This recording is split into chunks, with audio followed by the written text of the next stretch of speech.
Amma ba'du hadratul mukarram yang kami muliakan dan kami hormati segenap daripada dewan guru, dewan asatidz wal asatidjah, terlebih khusus al-mukarram Bapak Ustaz Dadang dan juga segenap para asatidz yang lainnya yang namanya tidak saya sebutkan satu persatu namun tidak mengurangi rasa hormat dan takzim saya. Ya, berbudi maaf.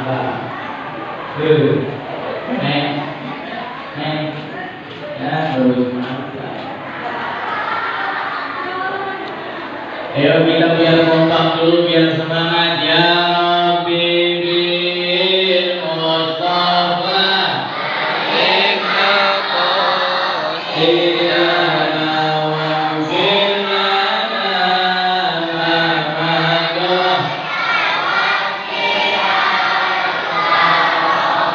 ya.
Siap lanjut. Siap lagi siap. Siap. Ya, pelan-pelan yang laki. Siap mana? Yang mati. Siap. Ya, pelan-pelan. Laki betul ya. Siap mandi. Siap. Sallallahu Muhammad. Allahumma sholli. Hari ini kita merayakan daripada peringatan Maulid Nabi Muhammad Sallallahu Alaihi Wasallam. Yang namanya peringatan kita ingetin. Kita ini ingat-ingat untuk apa? Ingat-ingat kita flashback. Kita flashback kembali mengingat kisahnya baginda Nabi Muhammad. Karena ini zaman kita berada di akhir zaman, yang mana akhir zaman ini banyak orang bisa ngasih contoh tapi tidak bisa menjadi contoh. Maka Allah Subhanahu wa taala berfirman dalam ayatnya, apa kata Allah Subhanahu wa taala? Bismillahirrahmanirrahim.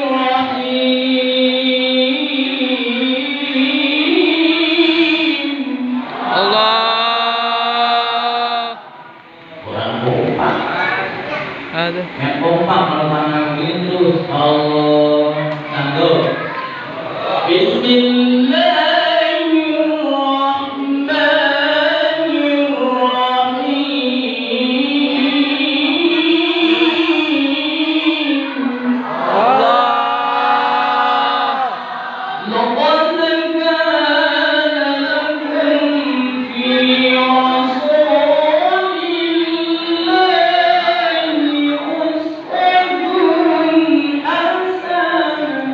Allah. Kata Allah dalam ayat surat Al-Ahzab 21, terdapat suri tauladan yang baik dalam dirinya Nabi Muhammad. Terdapat satu contoh dalam dirinya Nabi Muhammad. Contoh idola yang terbaik hanya Nabi Muhammad sallallahu alaihi Wasallam. bukannya band K-pop, bukan. Bukannya apa itu yang ada di Korea, bukan. Yang ada di TV, bukan. Bukan, tapi idola kita adalah Nabi Muhammad. Pantas nggak kita suruh nyontoh Nabi Muhammad? Pantas nggak kita suruh nyontoh Nabi Muhammad? Pantas. Kenapa pantas kita suruh nyontoh Nabi Muhammad? Karena kita manusia, Nabi Muhammad manusia. Yang kagak pantas kita manusia suruh nyontoh kambing, kira-kira pantas nggak, Bu? Lah nggak pantas. Kita kakinya dua, tapi kakinya empat. Kita pakai baju kambing orang. Benar gak? Maka kita suruh nyontoh Nabi Muhammad. Nabi Muhammad tidur, kita juga tidur. Benar gak? Benar. Kalau tidurnya kita matanya merem, hatinya tidur.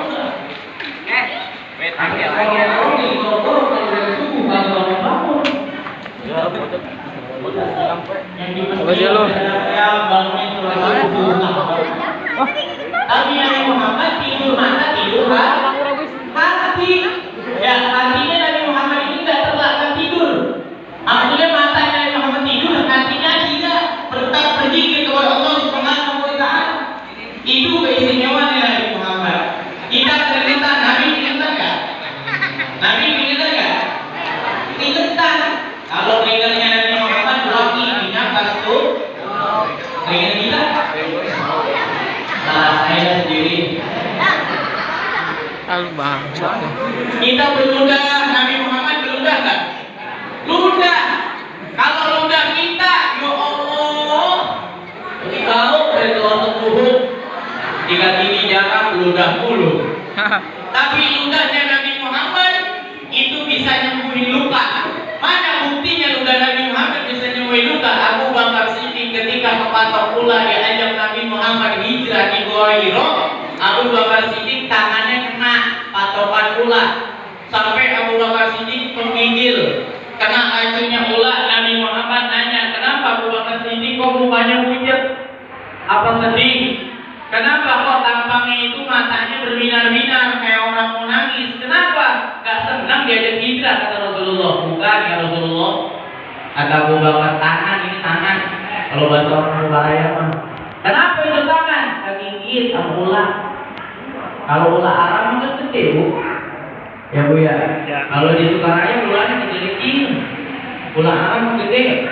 Ibu nggak percaya kalau di Arab gede, di Sukaraya gede? Pakai ular. Ada ular hitam di rumah, Bu. Ngerti baik.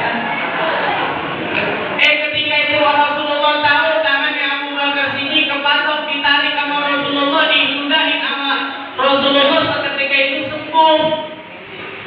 Sembuh tangannya Abu Bakar Siddiq. Maka luar biasa ini keistimewaan Nabi Muhammad sallallahu alaihi wasallam. Kalau kita ketika dikandung sama emak kita ngandung, ibu-ibu pada ngandung anaknya, dari mulai kandungan 9 bulan itu selama 9 bulan itu kadang-kadang mulai mengidap, niat nasi, niat makan, niat anak, niat laki, niat mertua, niat duit, agak. Tapi Nabi Muhammad ketika di dalam kandungan ibunya kagak nyusahin. Ini luar biasa, Nabi Muhammad kan nyusahin. Lah kita dalam kandungan nyusahin, kalau sudah keluar melawan. Bedek banget mana babanya. Untuk bagus gak jadi kita sudah ya. Nabi Muhammad ketika lahir membawa keberkahan. Di mana keberkahannya Nabi Muhammad Shallallahu Alaihi Wasallam? Yang mana dahulu Nabi Muhammad ketika pertama kali lahir ada seorang budak yang bernama Suhaibah, yang mana budaknya Abu Lahab. Ini budaknya Abu Lahab menyampaikan kepada Abu Lahab, wahai Abu Lahab, cucuku telah lahir keponakanmu. Ini cucu keponakanmu telah lahir. Maka Abu Lahab gembira, saking gembiranya Abu Lahab dibebasi Bibi Suhaibah jadi budak. Saking gembiranya Abu Lahab. Zaman dulu Pak Bu, kalau ngebebasin budak itu bagaikan orang yang sedekah 100 onta. Sedekah 100 karena girang Rasulullah lahir. Ini malam kita peringatan Maulid, kira-kira ada nggak yang nyumbang 100 onta? Ada bukan? Ada ya. Iya di sono kagak ada, di sini mah ada. Tadi kata Pak Ustaz ada. Iya. Ono ontanya banyak banget. Alhamdulillah itu Abu Lahab ketika gembira nih, senang lahirnya Nabi Muhammad. Abu Lahab apa? Meninggal dalam keadaan kafir. Ketika itu adiknya Abu Lahab, Sayyidina Abbas bin Abdul Muttalib, bermimpi ketemu sama Abu Lahab, dan Abu Lahab siksanya diringanin setiap hari Senin. Ditanya sama Sayyidina Abbas, kenapa Abu Lahab keringanin sisanya? Abu Lahab, kamu nggak ngikutin Nabi Muhammad, padahal kamu nggak taat sama Allah. Kata Abu Lahab, aku gembira ketika kelahiran Nabi Muhammad, maka aku diberikan keringatan oleh Allah Subhanahu Wa Taala. Sallu ala Muhammad. Rasulullah lahirnya bikin orang diampuni oleh Allah Subhanahu Wa Taala. Rasulullah lahirnya bikin orang bergembira. Maka kalau kita bergembira setiap ada datangnya Nabi Muhammad, setiap mengingat Nabi Muhammad, maka mudah-mudahan kita sekeluarga diampuni oleh Allah Subhanahu Wa Taala dari segala dosa, dan jasad kita diharapkan masuk neraka. Amin ya rabbal. Gak sampai di situ Nabi Muhammad bawa berkah. Ini Nabi Muhammad Shallallahu Alaihi Wasallam ketika lahir disusuin. Ada salah satu ibu susunya Nabi Muhammad yang bernama Halimah. Yang mana Halimah ini berasal dari Bani Sa'ad. Ya, ini kebiasaan orang Arab, Pak Bu, kalau tidak anaknya lahir, orang Arab itu disusuin dulu sama orang yang di luar kota Arab, kota Mekah. Dibawa dulu keluar kota supaya apa? Biar nggak nyakit, biar nggak bercampur sama yang lain. Ini Halimah, ibu susunya Rasulullah, datang dari Bani Sa'ad. Itu datang keledainya lemes, otaknya nggak ada susunya. Halimah juga air teteknya nggak ada susunya, susah. Ini Halimah mau nyusuin anaknya susah. Karena apa? Situasinya musimnya paceklik, nggak hujan-hujan. Itu ketika sampai kota Mekah, Halimah udah kehabisan anak susu. Orang yang mau disusui udah kagak ada kecuali Nabi Muhammad. Orang-orang nggak ada yang mau nyusuin Nabi Muhammad karena kenapa? Nabi Muhammad anak yatim, kagak ada duitnya. Katanya kalau anak yatim, nggak punya bapak, nggak ada yang biayain. Siapa yang mau bayar ini bocah nanti disusui? Akhirnya apa? Diambil sama Halimah karena sudah sampai di kota Mekah, nggak mau Halimah pulang karena bawa apa-apa. Diambil dalam perjalanan, keledainya Halimah seger ketika Halimah menggendong Nabi Muhammad. Dan ketika disusuin, air susunya tiba-tiba jadi banyak. Dan juga apa? Ontanya yang tadi kagak ada susunya, pas diperes sama suaminya Halimah, ternyata air susunya langsung banyak. Itu onta yang tadi apa? Itu keledai. Keledainya Halimah itu bagai apa? Yang biasanya tadi pergi jalannya pelan, jadi cepet pas pulang. Berkah diduduki oleh Nabi Muhammad, diduduki oleh bayinya Nabi Muhammad. Luar biasa, Nabi Muhammad membawa keberkahan. Barulah Sallu ala Muhammad. Sallu ala Muhammad.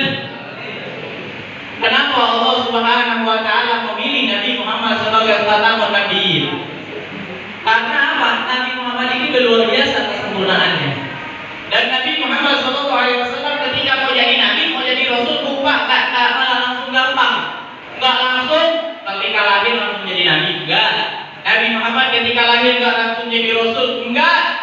Nabi Muhammad melewati beberapa tahapan ujian dan cobaan yang diberikan oleh Allah Subhanahu wa taala.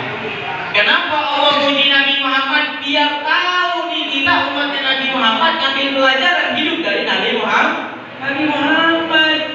Kalau kita tak punya duit dikit ngeluh, duitnya dikit ngeluh, duitnya banyak sombong.